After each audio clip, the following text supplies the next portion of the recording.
Olá, boa noite. Estou aqui no 7º Prêmio Aplauso Brasil com a atriz e diretora Naruna Costa, que foi indicada ao prêmio de melhor direção. Naruna, eu queria saber de você o que você sentiu, emocionalmente falando, em ganhar o prêmio de melhor direção na PCA. O sentimento é contraditório, assim como o próprio prêmio. Porque é um misto, né, de uma alegria imensa de a gente poder inaugurar espaços. A gente tem uma disputa de território, né, o corpo negro em todas as frentes no Brasil, seja ela artística, política ou em outras, na ciência. Então, é uma disputa de território. A gente sabe que o caminho é muito sofrido para a gente conquistar conquistar o reconhecimento da comunidade inteira, negra e branca, em qualquer frente. Isso do posto é uma alegria poder inaugurar esses espaços e abrir caminho. É uma esperança para que essa realidade se modifique. No entanto, isso também, em 2019, estar inaugurando um espaço que já tem de um prêmio, por exemplo, como a PCA, que já tem 60 anos de história, é uma realidade triste. Porque, poxa, né? Demora tanto mesmo, né? O caminho tem que ser tão longo mesmo. E será que o ano que vem ou no próximo vai? Entende? Então, é um sentimento de contradição, assim, de uma alegria, de ufa, uma conquista a mais, mas por outro lado olhar para trás e falar, caramba, ninguém, né? Que triste que sou eu em 2019, poderia ter sido tão antes. Sim. Né? Então é isso, assim, é sempre esse longo tempo para que as coisas aconteçam. Exatamente. E esse tempo é longo e o espaço é frágil, porque quando a gente tem uma estrutura dominante, que é um pensamento retrógrado, é um pensamento de ainda um olhar de colonizadores, de a gente dar o salto da estudante para a escravizada é muito rápido, é um castelo de cartas, assim. A gente demora muito para construir, mas um sopro destrói, e não pela nossa luta, mas porque eles usam arma de fogo, por exemplo. Para acabar com a vida da Marielle foi 2 segundos. E 500 dias de não resposta. Então, e quantas Marielles não têm morrido? Exatamente, né? Muitas surgem, mas muitas que a gente nem... Exatamente. Então, nesse sentido, assim, a gente ainda não fica sossegada. Eu não tenho o privilégio e a liberdade de sentir uma alegria enquanto artista, de estar realizando, nossa, né, um reconhecimento. Não, é um lugar de luta, assim. É o tempo todo. Exatamente, um lugar de luta o tempo inteiro. E você que... a luta estão sempre juntos. Você que circula bem entre os lugares, então o cinema, a TV e o teatro, você tem essa sensação quando você está presente, que é sempre uma luta? Sim, sim. Justamente porque eu circulo. Eu acho que se o meu ambiente fosse uma bolha, assim, um lugar que eu conseguisse ali labutar e cotidianamente, sempre no mesmo espaço, talvez eu tivesse a ilusão de que os resultados fossem mais rápidos. Mas como eu transito muito por espaços muitos distintos, então, ao mesmo tempo que eu estou trabalhando na Quebrada, que eu tenho um trampo na periferia de São Paulo há muito tempo, e que eu consigo ver um desenvolvimento político, e quando eu saio de lá e vou para um ambiente, por exemplo, que é um ambiente de cinema, que ainda que tenhamos conquistas, engatinhando na questão racial e nos discursos, quando eu ouço alguns discursos, quando eu converso com algumas pessoas, eu falo, meu Deus, a pessoa não está entendendo a realidade que a gente está vivendo racial no país. Assim. Ela vive numa outra bolha, né? Exatamente. Então, transitar me dá noção de que falta muito, mas que já temos conquistas também, sabe? É sempre esse sentimento de contradição. Sempre ida e volta, né? E uma última pergunta, você fala que tem esse trabalho na Quebrada. Essa última eleição me deixou num lugar muito de... A Quebrada tá votando e representando alguém que não os representa. E artisticamente falando, quem são essas pessoas que circulam na Quebrada? Quem são esses moradores que circulam nessa Quebrada? Quem são essas pessoas? Eu falo isso porque, embora eu venha da Quebrada, eu não moro na Quebrada. Eu não circulo na Quebrada, porque eu tenho um pensamento muito de que eu tenho que ocupar os lugares. E quando eu posso, eu carrego pessoas comigo, sabe? O lance do ninguém solta a mão de ninguém, Sim. eu puxo a mão do outro. Porque se eu fico só naquela bolha, a gente não ocupa. Exato. Né? Então, de alguma maneira, eu tenho essa distância. Mas, ao mesmo tempo, eu fico olhando e falo, essa galera tá produzindo, mas é uma bolha. E, ao mesmo tempo, tem uma grande bolha, uma grande massa que não acordou para isso ainda. E como que você vê isso? Eu acho... Dentro do racismo, é um racismo perverso, eu diria. Do negro para o negro. Eu acho que essa galera tá no poder é um indício de que uma coisa muito importante e boa está acontecendo no país. Que é, não digo a revanche porque vai demorar ainda, mas que é uma consciência. E que essa consciência nasceu na periferia. De 10 anos para cá, com alguns projetos, com alguns movimentos, 10, 15 anos para cá, vai. Claro que ainda muito atrás com os movimentos sociais e movimentos negros, mas eu sinto que de emergir da juventude negra periférica, de uns 15 anos para cá. Justamente esse renascer político fez com que a revolta dos conservadores fosse muito grande. É a minha análise do que a gente tem hoje. E é claro que assim, a gente está falando, por exemplo, é um espaço. Os caras tiram tudo da gente. Geograficamente, são quilômetros, e aí você tem um espaço de batalha, de resistência, que a galera se fode, fica lá trabalhando, lá. Então, naquele espaço, surge, sei lá, centenas de pessoas, mas centenas não se compara a quilômetros de massa de manobra que foi produzida pós-ditadura, com falta de educação, falta de saúde, falta de tudo, falta de comida, miséria. Entende?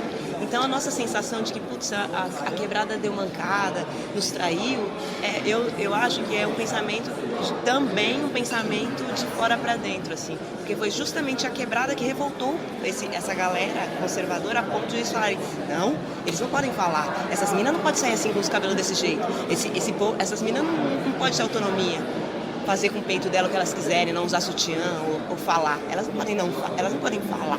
Que é isso, vamos tomar, vamos ficar mais forte, mostrar quem é que manda. Vamos ser violento, vamos matar mesmo, entende? Sim. E aí a outra massa que ainda estava dialogando fica com medo. A gente é o primeiro que morre. Então é dessa massa que eu tô falando. Porque, por exemplo, essa que suscitou a revolta no conservador, porque hoje que eu vejo é muito assim. A galera saiu. É a mesma massa que votou no Lula e a mesma massa que votou no Bolsonaro. Porque, a gente quer sobreviver mais tempo. Ela tá entre. Elas são alimentadas por uma mídia falsa, que é uma mídia que tem de grande alcance, mas que mostra um Brasil que não existe, que é um Brasil sem preto. Ela é mal alimentada, mal educada não no sentido de comportamento, mas de falta de estrutura educacional. E não tem saúde, cara. E fica passar o dia inteiro no trampo e o restante do dia com o filho no hospital sem ser atendido, entendeu? Então essa galera, o nosso trampo é muito longo. É muito difícil fazer o trabalho que o governo não faz, entendeu? Então, esse povo teve a mesma esperança no PT. E agora tem a mesma desesperança no PT. Porque eles só querem viver mais tempo. E a consciência, infelizmente, não é pra todos no Brasil. Né? Não tem espaço. Não tem espaço porque eles tiram. Quem deveria oferecer, tira da gente. E nem só isso, não tem espaço, porque eu tenho meu trampo, eu tenho meu filho no hospital, que espaço que eu vou parar pra pensar? A gente não tem direito ao ócio. E quando você tiver um mínimo espaço de reflexão acerca da sua própria vida, da sua própria condição, que dor imensa, que buraco que não vai ser esse. Mas ninguém você falou nem todo mundo coisa... quer ser corajoso, tá na frente da batalha, sabe? É você realmente colocar a sua vida em jogo, ou a vida do seu filho em jogo. Se pá, você só quer, Agora tem uma coisa que é interessante, que eu costumo dizer que é assim, os pretos, os gays e as mulheres saíram e não vão voltar. E essa galera quer que volte. Então vai ser um embate de a gente não vai voltar. Mesmo. E é por isso que eu acredito no teatro, na força do teatro, na força da arte, na força da filosofia. Porque consciência é algo que não se tira de ninguém, entendeu? Não tira. Pode fazer o que for. E as suas escolhas serão conscientes. É aquele lugar, né? Eu não volto mais pra caverna. Não tem como. Conheci a luz, já era. Foguinho. Eu, hein? Obrigada, Narina. Gratidão. tirar uma fotinho para registrar aqui. Oi, eu queria que você contasse para o canal Vozes Negras como surgiu a ideia do espetáculo e como é ele ser indicado numa noite como essa. Se houveram outras indicações, eu sei que a Naruna ganhou como diretora, a primeira mulher negra da PCA. E aí, como é isso para vocês? O espetáculo é um trabalho que parte muito da minha experiência, né? Um jovem artista periférico de Goianazes, eu escrevi ele em 2016, e ele fala sobre o genocídio da população negra através do realismo fantástico. Então ele é uma denúncia muito contundente de uma forma leve e poética, né? Acredito que é um desvio na criação teatral de se denunciar algo sobre genocídio negro. E estar indicado aqui no Aplauso Brasil é de uma satisfação e uma conquista muito grande, assim, né? Foi um trabalho que meio que dividiu um pouco a minha criação e trajetória artística, né? Eu falando bem pessoalmente, assim, mas que também com os outros atores, também a direção, eu acho que foi um trabalho que modificou bem a trajetória artística de cada um, pontuou bem, né?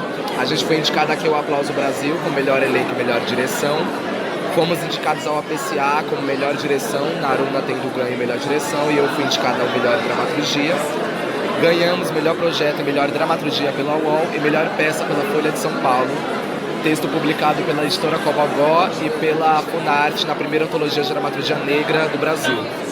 Então, tá conquistando todos esses lugares, assim, tá aqui numa noite como essa, colocando nossa cara preta, né?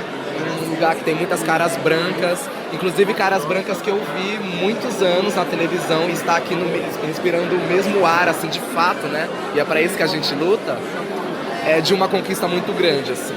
É agradecer os que vieram antes, firmar o pé dos que estão aqui e construir coisas para os que virão depois. O Buraquinhos, ele veio muito num supetão, um acidente, não foi algo que eu planejei com muita antecedência. Por isso que ele é tão verdadeiro, assim, porque ele é algo bem subjetivo mesmo, assim, sabe? Como que eu olho o mundo, com toda a poesia, né? Ele parece, lendo o texto, ele parece um pouco cinematográfico, né? As coisas que eu leio mais ou menos assim. Foi com Buraquinhos que eu descobri que eu já escrevia dramaturgia há muito tempo, só que eu não sabia o que era dramaturgia, eu só precisava das ferramentas para poder legitimar isso. Então, é um trabalho que me colocou uma consciência, um pé no chão de vamos fazer teatro negro daqui pra frente. E deixa eu te falar, como que é o retorno das pessoas quando elas assistem o espetáculo? Então, é maravilhoso. E Cleiton chegou aqui com a gente. É maravilhoso. Do povo negro, é um sentido da parceria, de estar junto, de se sentir representado, de se ver em cena, de ver as nossas histórias lá na cara e ocupando os espaços. Acho que eu sinto isso muito do público. Eles se sentem muito orgulhosos de ver Buraquinhos indo para festivais importantes, ganhando premiações importantes. Fala assim, é o nosso povo preto lá ocupando. O retorno é maravilhoso. O retorno do pessoal branco também é um retorno muito bom. No mínimo é o retorno do silêncio e não é o silêncio da voz calada, é o silêncio da voz de quem está pensando sobre.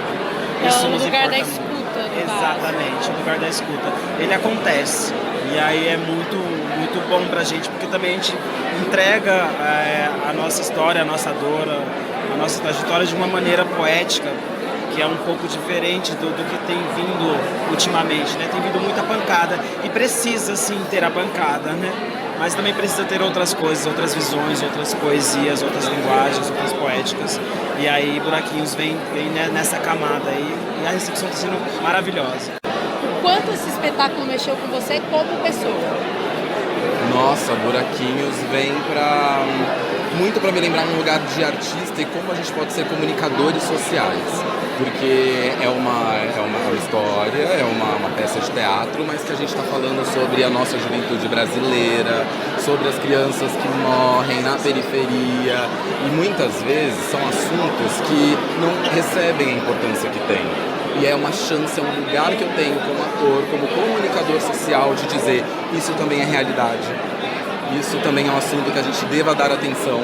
Isso é uma história do Brasil. Sem mencionar quais foram as possibilidades que trouxeram 3 atores negros, jovens, para ir para um palco, contar essa história da nossa gente, da nossa periferia e parar em premiações como essa? Quais foram as possibilidades?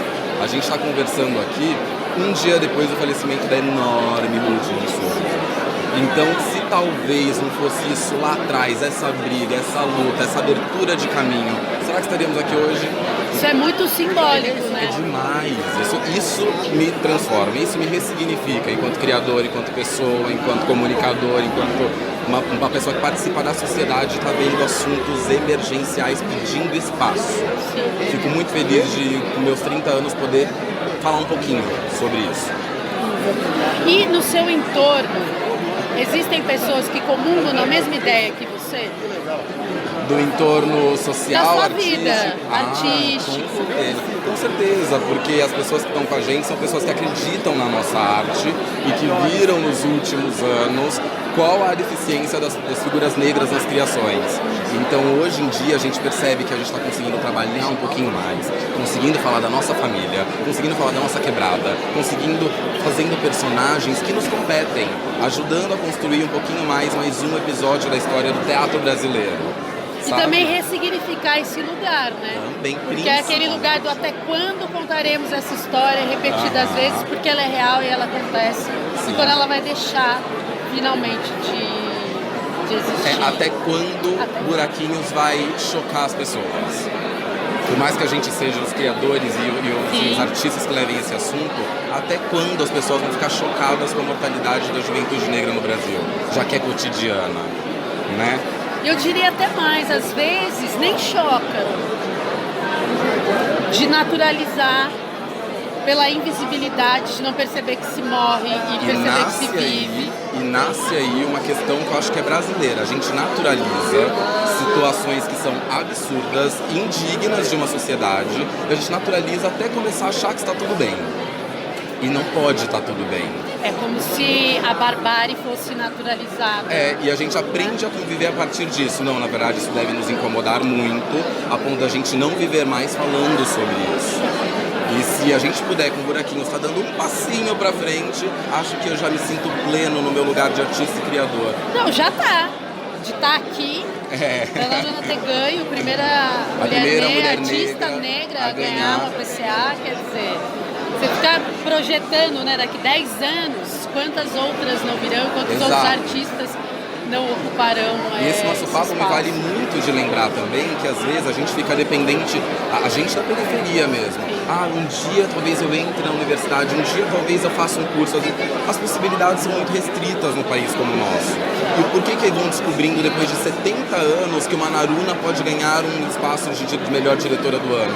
Quantas vezes o espaço deu olhos para isso? Quantas vezes a arte periférica conseguiu tomar o seu espaço? Quantas vezes um autor de 23 anos ele é muito jovem, conseguiu ter espaço num concurso público de dramaturgia e ganhar esse prêmio?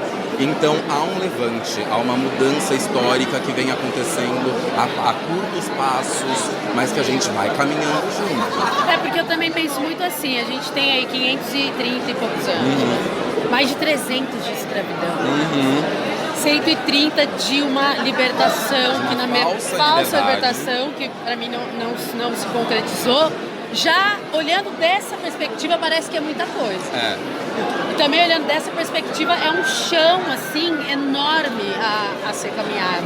Mas eu acredito que os últimos 10 anos foram significativos. Sim, demais, mas como um artista negro vivo neste Brasil de 2019, eu ainda penso que a gente quer mais. Porque tem um lugar que é muito assim. Mais. Eu não posso mais ficar esperando que o outro me dê. Exato. Eu posso, eu pertenço, Exato. é meu.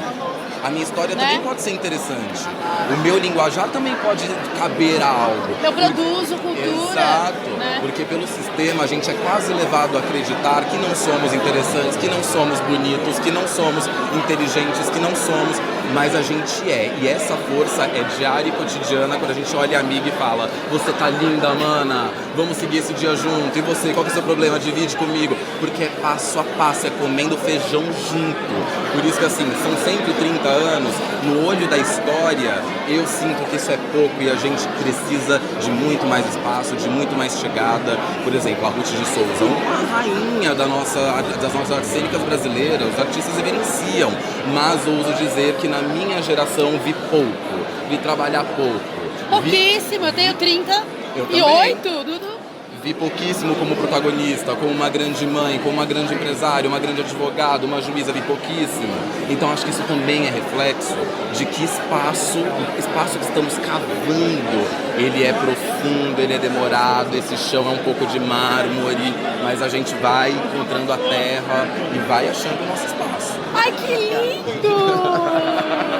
Ai, gratidão. Imagina, meu amor, Obrigada. imagina. Tirar uma foto com vocês ali.